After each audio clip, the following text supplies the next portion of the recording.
Aló, ¿qué me dice, perrito? Pura vida. Más sí, aquí en la choza. Jugando Play, man. No sabe lo que me compré. La última. Sí, obvio. El 5. Ma, entonces, ¿qué? Vamos a ir a la fiesta de aquella abuela. Sí. Pasa por mí. Bueno, lo veo, papi. Ok, se cuida. Linda.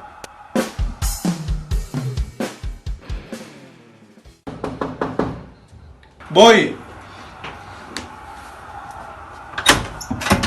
¿Y qué, Pablito? ¿Qué dice mi hermanito? ¿Pura vida, mae? Panis. Bien. No duró nada más ese No, pues, viaje. venía rapidísimo, ¿no? Yo, es que La nave. compré nueva nave, yo.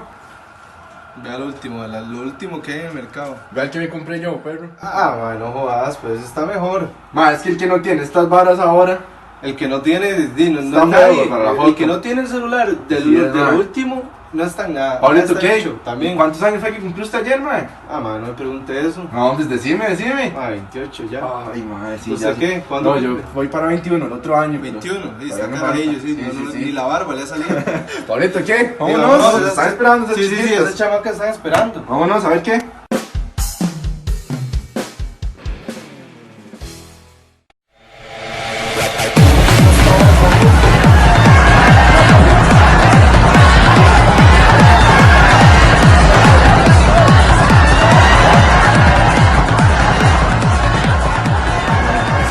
Esta vara.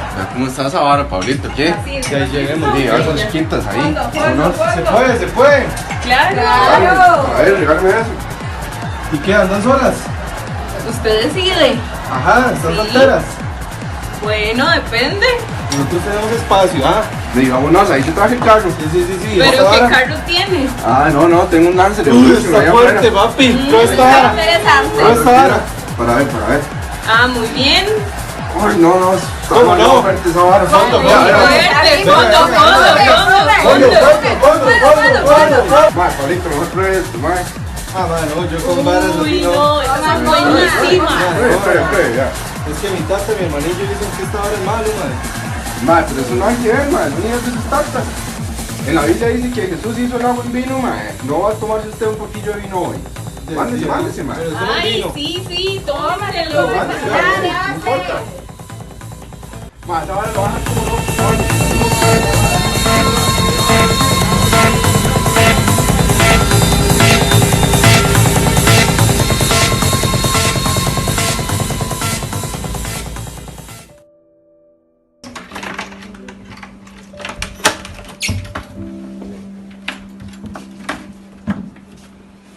Mi hermanillo, ¿dónde estaba, bro? ¿Qué hacen despiertos? Siempre la misma hora con ustedes. Mi hermano, vea la hora que es, lo estábamos esperando, bro. ¿Qué son esas horas llegar, Pablo? Siempre la misma cantaleta. Ustedes no dejan vivir la vida como es. Pablito. Venga, Promete. siéntese. Venga, siéntese, Ay, mi hermano. Venga. ¿Dónde estaba, bro? Estaba preocupado por usted. Ponerme el asunto.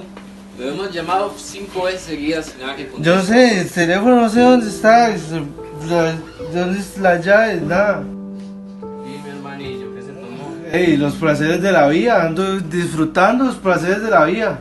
¿Cuáles placeres de la vida, Pablito? Si los Son que placeres, oh mi Jesús hermano. para disfrutar el guarito, por ¿Cuál aquí guarito? la Jesús no pastillita. veo eso, mi hermano. Pablito, ¿yo qué le he enseñado a usted en todos estos años, usted? Ay, mi ¿Qué le he tata. enseñado? Todos los consejos que le he dado a usted. Vida, por eso usted es amargado. Vida la vida. Dígame amargado, pero esto es una enseñanza para usted. Esto va a tener beneficios totalmente. Pero si entonces, ¿cuáles son los placeres de la vida si no son estos? No son esos, Pablito. Aquí están los verdaderos placeres donde usted puede disfrutar, mi hermano. Yo estoy preocupado por su vida, de verdad, como usted ha estado últimamente.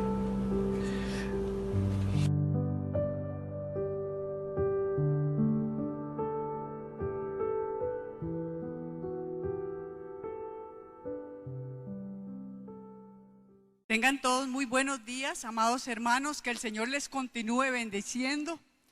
Como decía nuestra hermana, hoy es la segunda parte de la serie del hedonismo y vamos para ir encarrilándonos en el tema, traer una vez más y ubicarnos en de qué trata el hedonismo, qué es en sí el hedonismo. La semana pasada estuvimos hablando sobre que el hedonismo es una doctrina ética cuyo objetivo principal es la búsqueda del placer y del bienestar en todos los ámbitos de la vida, pero eso sí, alejado del dolor o el sufrimiento. Y su énfasis recae en la búsqueda del placer. Resulta ser que esta forma de pensamiento, llamada hedonismo, hace que el ser humano se enfoque en buscar el placer simplemente por buscar el placer. Entonces, el problema está en que cuando en medio de esta búsqueda tan ansiada del placer, se empieza a caer en caminos pecaminosos para conseguir el tan ansiado placer que se quiere obtener.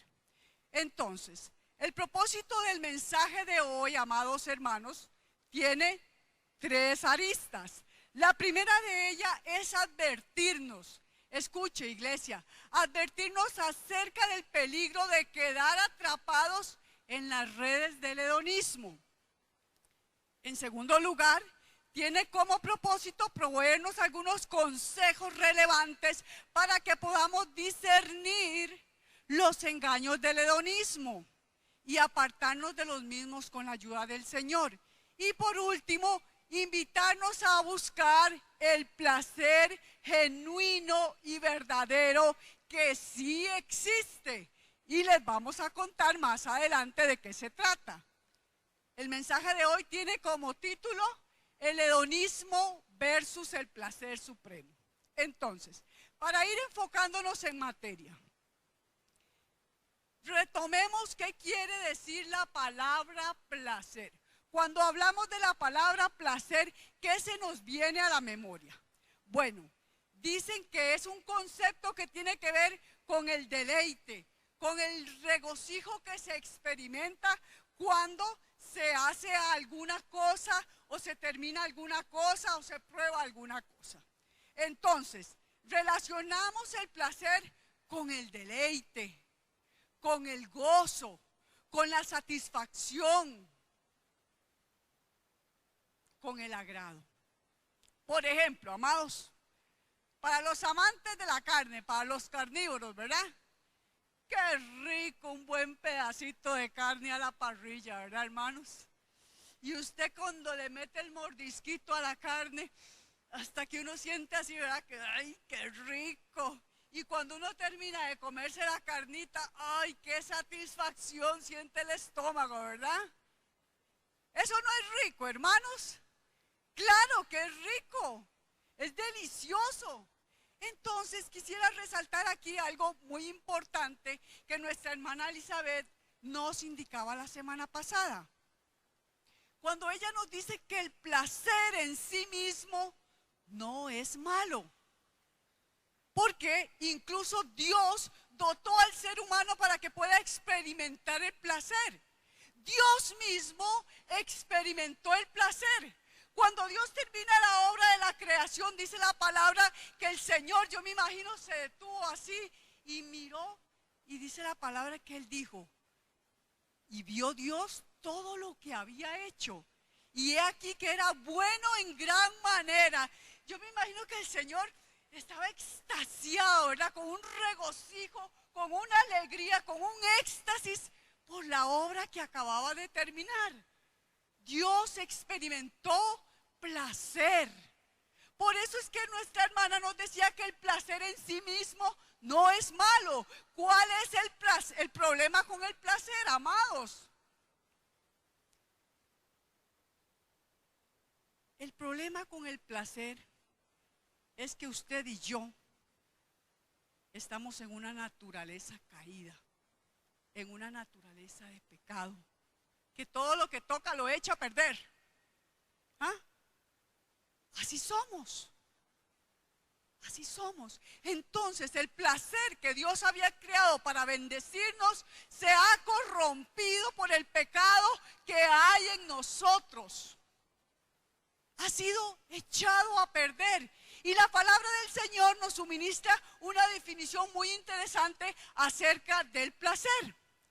Segunda de Pedro 2:13 Hay personas por ahí que andan haciendo cosas que no son como muy honorables. Y Pedro dice que el concepto de placer que estas personas tienen es este.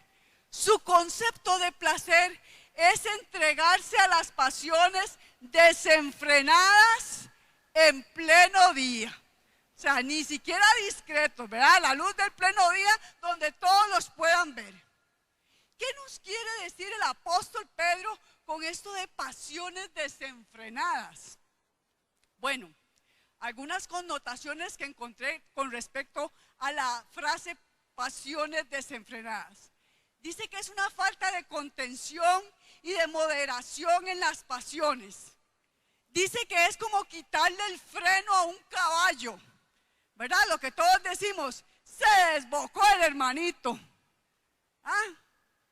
Y allá va el caballo como loco, corriendo sin dirección, nada más que por correr, sin freno, sin nada que lo detenga, sin nada que lo contenga. Dice que es entregarse al libertinaje. ¿Y qué es esto? Dice que es un desenfreno o pérdida del control en la conducta que se caracteriza, oiga, una falta de pérdida del control de la conducta que se caracteriza por la falta de todo tipo de restricción moral o legal. Y dice que sobre todo esto se da en el asunto del sexo. Y justamente, amados hermanos, es que esta es la propuesta del hedonismo. Que usted y yo entremos a disfrutar de un placer que Dios nos había dado para disfrutarlo sanamente, entremos a disfrutarlo en un desenfreno, en un libertinaje, hasta consumirnos en ese desenfreno y en esa búsqueda del placer. Porque aquí lo único que importa es el placer.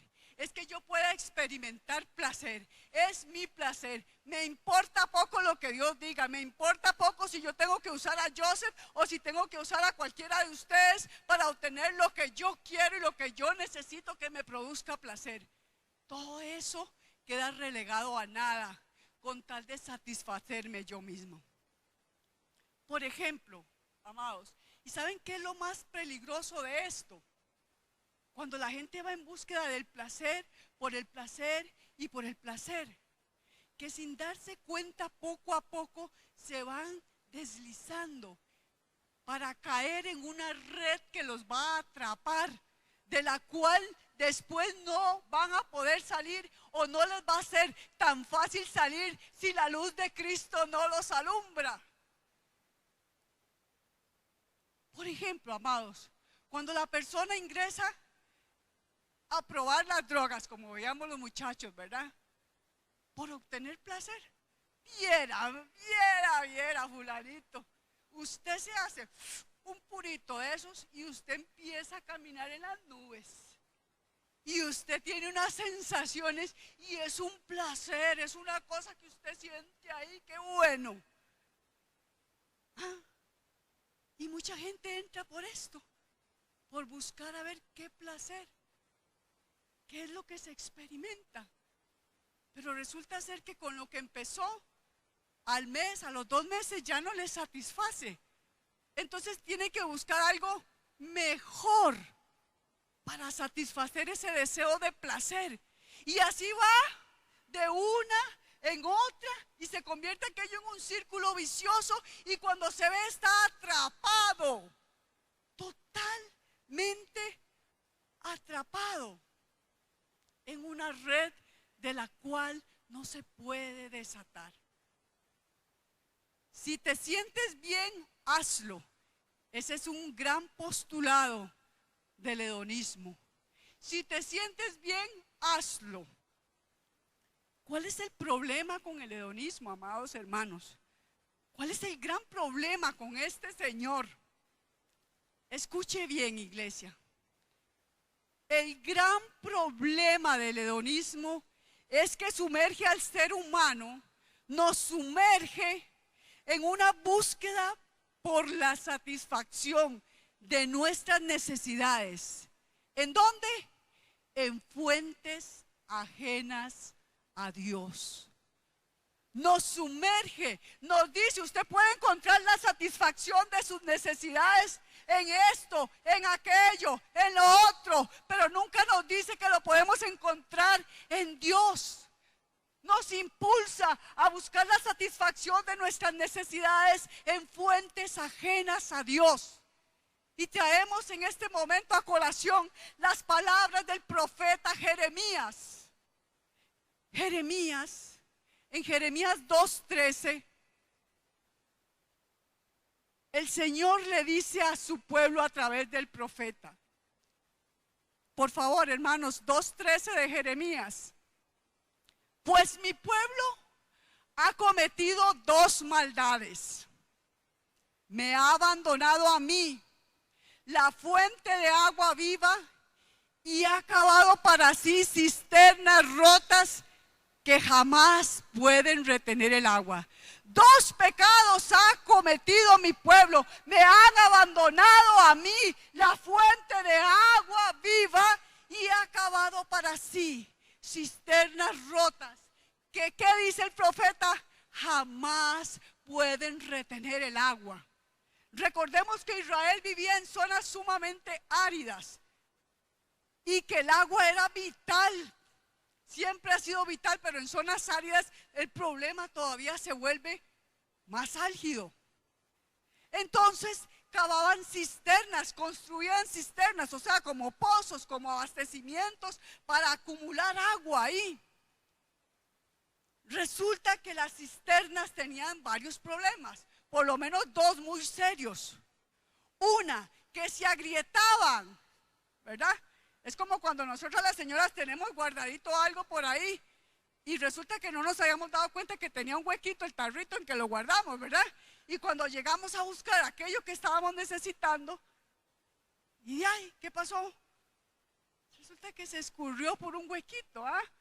Estas cisternas tenían el problema de que se rompían fácilmente, se agrietaban, entonces el agua se escapaba. Y no solamente eso, el agua que quedaba se contaminaba. Pero además, la cisterna no tenía una fuente por sí misma. No era como que ahí estaba fluyendo el agua y la cisterna se llenaba solita, no. Había que estar trayendo agua por unos acueductos y era todo una maniobra llenar las cisternas. Entonces el profeta Jeremías le dice al pueblo de Dios y compara a los dioses ajenos al Señor, tras los cuales Israel iba en búsqueda de satisfacer sus necesidades, y les dice que todos esos dioses son como ¿qué? Como cisternas rotas, que no pueden retener el agua, o sea que no pueden satisfacer sus necesidades. Y ustedes, les dice, me han abandonado a mí que soy la fuente de agua viva, quien sí puede satisfacer sus necesidades en todo tiempo. Por dioses que les dicen una cosa y no son lo que dicen. Amados hermanos, y aquí encendemos las luces de alerta. Tengamos cuidado de sutilmente estar siendo seducidos por estas corrientes y que hayamos empezado a cavar cisternas, tecnología, este placer, el otro, usted póngale nombre, dejando al Señor, al verdadero Dios de lado y buscando en cosas ajenas a Él satisfacer nuestras necesidades. Solo Él y solo en Él hay plenitud para ti y para mí, porque Él sí es la fuente de agua viva que puede satisfacer todas y cada una de nuestras necesidades. Y entonces usted me dice, a ver, estamos hablando del hedonismo. Por favor, ¿cómo hago para identificar el hedonismo? Este es nuestro siguiente punto. Resulta ser, amados hermanos, que el señor hedonismo normalmente nunca anda solo, ¿verdad? Y usted me dice, hedonismo. Hermanos, es que tenemos que saber qué está pasando afuera para que lo podamos identificar y que para que podamos parar en raya estas corrientes y decir, no, un momentito. Yo soy, como cantábamos, un hijo de Dios y me guío por esto y esto y esto. Un momentito, señor hedonismo, usted a mí no me va a enredar, ni me va a llevar al infierno. Un momentito. Entonces, este señor anda normalmente acostumbrado a tener malas compañías. Y vamos a enlistar quiénes son algunas de las malas compañías del señor hedonismo para que usted las logre identificar. Ya sea que algunas se nos hayan pegado, ¿verdad? O que las veamos en otras personas. Identificar. Entonces, encendamos nuestras luces de alerta. La palabra del Señor en 2 de Timoteo 3, del 1 al 8, nos da una lista de este tipo de personas. No vamos a leer todo el pasaje, pero sí vamos a extraer algunas de las características de estas personas. Dice que son gente que solo tendrá amor por sí misma y por su dinero. ¿Qué le parece? La palabra del Señor dice que será gente fanfarrona y orgullosa. O sea que solo van a depender de sí mismos. Dios no lo necesitamos. Dice que se burlarán de Dios. Dice que esta gente será gente desobediente a sus padres y que serán unos malagradecidos. La palabra del Señor también dice que esta gente son de los que despreciarán lo sagrado, que no amarán ni perdonarán, que serán calumniadores, que no podrán controlar ni dominar sus pasiones, que serán crueles, que odiarán lo que es bueno, que traicionarán a sus amigos, que se llenarán de soberbia, que amarán el placer en lugar de amar a Dios, que tienen la mente depravada y una falsa fe. ¿Qué le parece, amado? 2 de Timoteo 3, del 1 al 8, para que lo repasemos en nuestra casa. Interesantemente, hermanos, estudiando sobre el tema, me encontré un tratado sobre un filósofo holandés del siglo XVII llamado Baruch de Spinoza. Y Baruch de Spinoza nos deja un tratado el cual se llama El Dios de Spinoza. Y en este tratado, este caballero que se llama Baruch de Spinoza, que es contemporáneo con Descartes y con Pascal, estos grandes filósofos, ¿verdad?, que muchos hemos escuchado, hace una descripción del Dios de Spinoza. Así se llama el tratado, El Dios de Spinoza, por si lo quiere buscar. Y ahí él nos describe cómo es el Dios de Spinoza, el Dios en el que él cree. Y muy amablemente el Dios de Spinoza va a estar aquí con nosotros unos segunditos para contarnos cómo es él. ¿Estás por ahí ya? Hola, aquí Hola. estoy. Hola, buenos días, gracias por estar acá. Qué bueno que puedo lograr hablar contigo, porque tengo algunas consultitas que quisiera hacerte. Perfecto. Yo soy el Dios o naturaleza de Spinoza. ¿En qué te puedo ayudar, Rocío? Bien, dame un chance, porfa. Mira, Dios de Spinoza. Este es el Dios de Spinoza. ¿Ok? No es nuestro Dios. Para que tengamos claro. ¿Ok? Yo he estado leyendo las Sagradas Escrituras. Porque ahí en este libro que dicen, se llama la Biblia, afirma que ellas son las que dan testimonio de ti. Incluso el mismo Jesús dijo que ellas eran las que daban testimonio de él. O sea, ellas son las que dan testimonio de Dios. ¿Qué opinas de esto, Dios de Spinoza? Ay, deja de estar leyendo supuestas escrituras sagradas que nada tienen que ver conmigo. Si no puedes leerme en un amanecer, en un paisaje, en la mirada de tus amigos, en los ojos de tu hijito, no me encontrarás en ningún libro, Rocío. ¿Escuchaste? En ningún libro. Ok. Bueno, aún así yo las he estado leyendo, ¿verdad?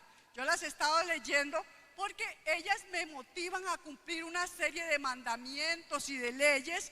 Y en un libro que se llama Josué, ellas dicen que si yo cumplo esos mandatos y me rijo por esas leyes, el Señor me va a bendecir y que va a prosperar mi camino y que todo me va a salir bien. ¿Qué piensas? Olvídate.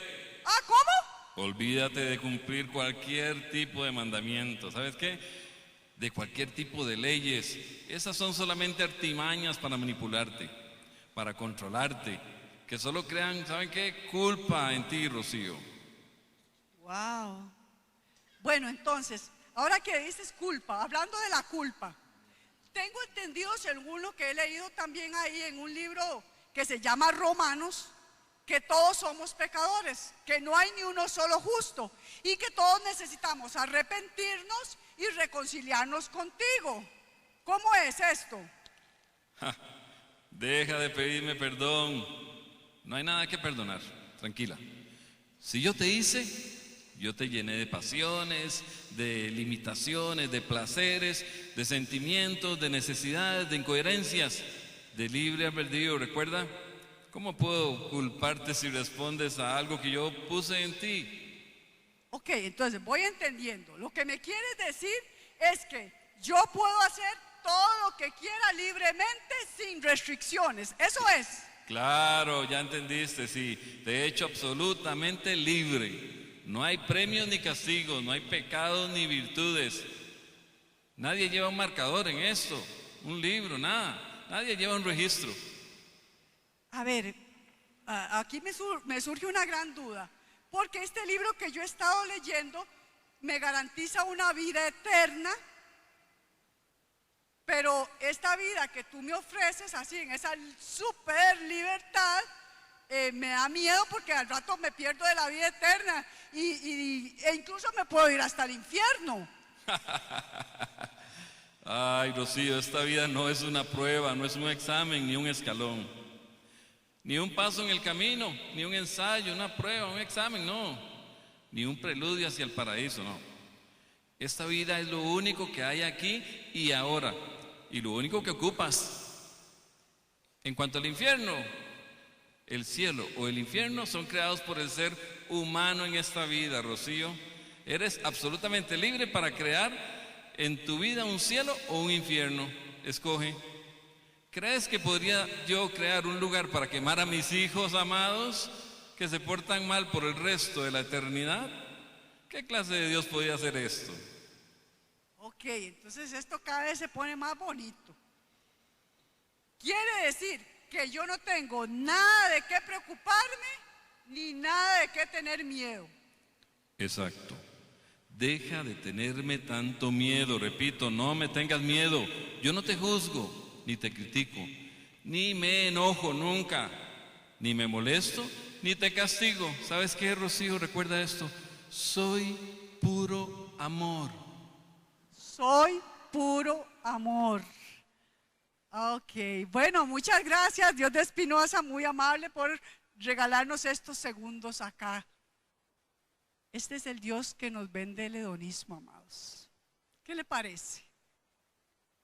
Este es el Dios que han venido tramando desde el principio para irnos vendiendo de una forma, de otra, y hoy por hoy se llama hedonismo. ¿Y sabe qué es lo que sucede? Que a través de estos engaños, el hedonismo debilita nuestras líneas de defensa. ¿Cuáles son nuestras líneas de defensa, amados? El temor a Dios, el temor reverente, no el temor a que nos castigue, sino ese temor a amarlo, a honrarlo, a obedecerlo, a bendecirlo en todo. El temor a Dios. Debilitan la credibilidad en su palabra. Nos dicen que ahí nunca lo vamos a encontrar, que eso son puras mentiras y artimañas del enemigo. Nos dice que no le obedezcamos, que para qué. Y cuando ya debilitan nuestra línea de defensa, nos hacen creer que existe una supuesta libertad. en la que usted puede hacer lo que quiera, cuando quiera y como quiera, y no tiene nada de qué preocuparse. Así es que comamos y bebamos porque mañana moriremos y cerramos el chinamo. Eso es lo que nos proponen, amados hermanos. Pero tú y yo, que hoy hemos cantado que somos hijos de Dios, sabemos que esto no es verdad. Sabemos que esto es solo una artimaña del enemigo que anda como león rugiente buscando a quien devorar y a quien llevarse al infierno. Leyendo sobre testimonios de personas que han quedado atrapadas en estas redes del hedonismo, es interesante porque todas como que coinciden. Leo para ustedes. Una dice, que nadie se engaña. Esto mata. Pero no solo a la persona, sino a todo el que le rodea. Hablando del consumo de marihuana, dice otra persona, pero lo peor es verte convertido en su esclavo. Pero no era que eran libres. Entonces, ya no concibo la vida sin cannabis. No sé estar en mi casa sin fumar, ni tampoco en la calle. Dice otra persona, desear morir y morirte es lo mejor que te deseas cuando estás enganchado a la cocaína. No se puede vivir sin ella. El hedonismo nos ofrece, amados hermanos, alegría, gozo, satisfacción, felicidad por medio de la práctica de conductas pecaminosas. Pero todos sabemos que el final de esto, ¿qué es? Muerte. Muerte. El hedonismo nos va a conducir a la muerte, a la destrucción, amados hermanos. Pero ¿saben qué es lo maravilloso de esto, amados? Que hay buenas noticias. Porque tú y yo sí podemos experimentar un placer verdadero, un placer genuino, un placer real, un placer que no es tóxico, un placer que no nos destruye. ¿Y sabes cómo se llama ese placer? Y ponlo así con letras mayúsculas, en negrita, subrayado. El placer supremo. ¿Y de qué se trata el placer supremo, amados? Este placer tiene que ver con esa experiencia de vivir en la presencia de Dios, ahí conociendo cada vez más y más y más al amado. Ahí vas a experimentar el verdadero placer. Y el salmista lo tenía claritico, amados hermanos. El salmista nos dice, Él es la fuente de alegría y deleite. Salmo 43, 4. Dice así, leo para ustedes. Llegaré entonces al altar de Dios, del Dios de mi alegría y mi deleite. ¿Del Dios de qué, amados? ¿Nos puede dar alegría y deleite? Claro que sí. Y entonces dice el salmista, allí, oh Dios, mi Dios, te alabaré al son de arpa. El Salmo 16, 11, ¿qué nos dice? Me has dado a conocer la senda de la vida. ¿Me llenarás de qué, amados? De alegría. ¿En dónde?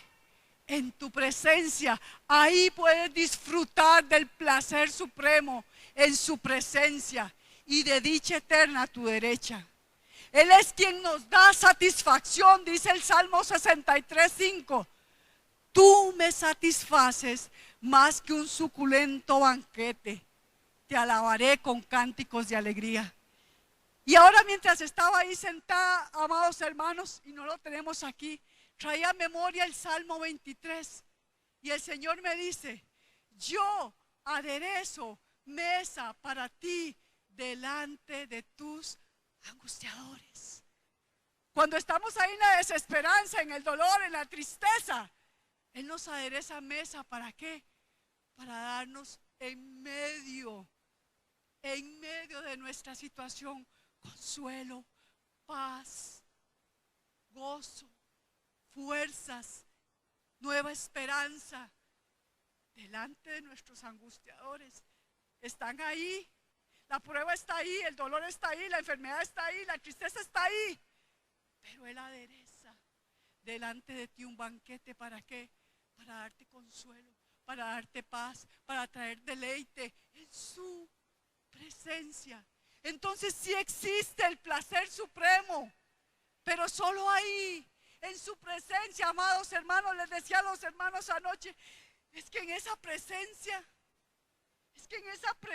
hermanos, todo desaparece. Su ser se estremece cuando Él toma todo tu control ahí donde estás y te ministra y te hace sentir amado y hace sentir que todo desaparece alrededor de Él.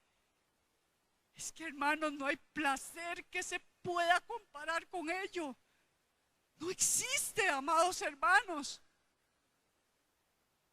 Sí podemos experimentar el placer, un placer sano, un placer que nos conforta, un placer, amados hermanos, que nos fortalece, un placer que nos llena de gozo, de alegría, de paz.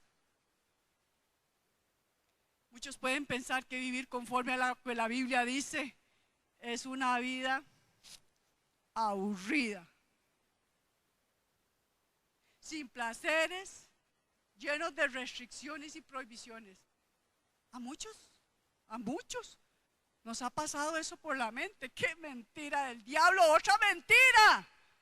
¡Otra mentira! ¡Alerta, iglesia! ¡Otra mentira!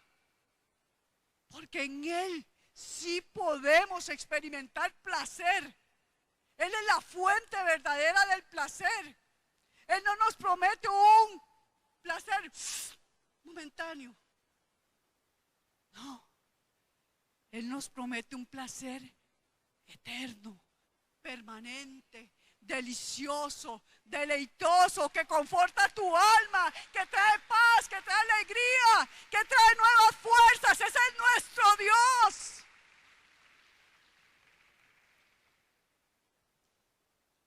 Él nos promete la satisfacción de todas y cada una de nuestras necesidades. Él llena ese vacío, amados, que ni el alcohol, ni la droga, ni el sexo, ni la tecnología, ni las novelas, ni nada de eso nos puede llenar. Amados hermanos, si has estado buscando satisfacer tus necesidades en fuentes ajenas a Dios, te voy a decir una verdad: nunca lo vas a encontrar. Nunca lo vas a encontrar. Yo te pregunto, ¿quieres vivir una vida plena?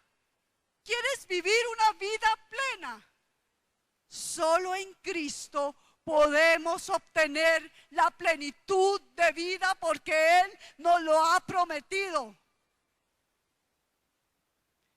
Colosenses 2, 8, 10, en el versículo 10 nos dice: y vosotros estáis completos en Él, que es la cabeza de todo principado y potestad. ¿Y qué quiere decir Pablo cuando nos dice que en Cristo estamos completos? Bueno, que estamos completos. ¿Y qué quiere decir esto? Me dice usted, bueno, yo le voy a decir 3 cosas que quiere decir esto. Que tú y yo estábamos incompletos porque no teníamos una relación adecuada con nuestro Dios, porque en el Edén la relación fue rota. Pero en Cristo, gloria, ¿a quién falta le dan gloria a Él? Él es bueno, Él es el que restaura. Él vino y restauró la relación con nuestro Dios. Y ahora, oiga esto, qué maravilloso. Ahora la divinidad habita en nosotros. ¿Qué le parece? La divinidad habita en nosotros. ¿Qué quiere decir que estamos completos en Cristo? Que moralmente usted y yo andábamos, como dice Sonia, como los caballos, haciendo lo que nos daba la gana, sin Dios y sin ley. Pero ahora tu moral está controlada por el Espíritu Santo que habita en ti. ¿No es esto maravilloso? ¿Para qué? Para poder agradarle a Él. Pero no solo eso, sino que tú y yo, oiga esta noticiota, podemos pensar como Cristo, porque dice la palabra que tenemos que la mente de Cristo. Y entonces, si tenemos la mente de Cristo, las cosas espirituales ahora son comprensibles para nosotros. ¿Estamos completos o no estamos completos? ¿Somos plenos o no somos plenos en el amado? Podemos experimentar el placer de tener comunión con Dios y de que la divinidad habita en nosotros. Bendito sea nuestro Dios. Bendito sea Cristo. Bendito sea su Espíritu Santo que mora en nosotros.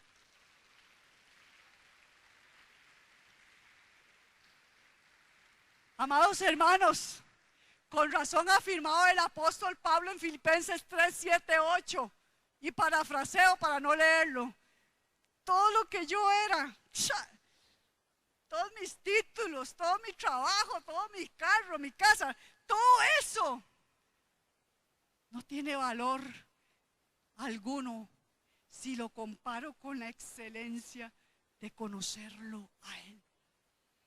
Porque en Él sí hay plenitud de gozo.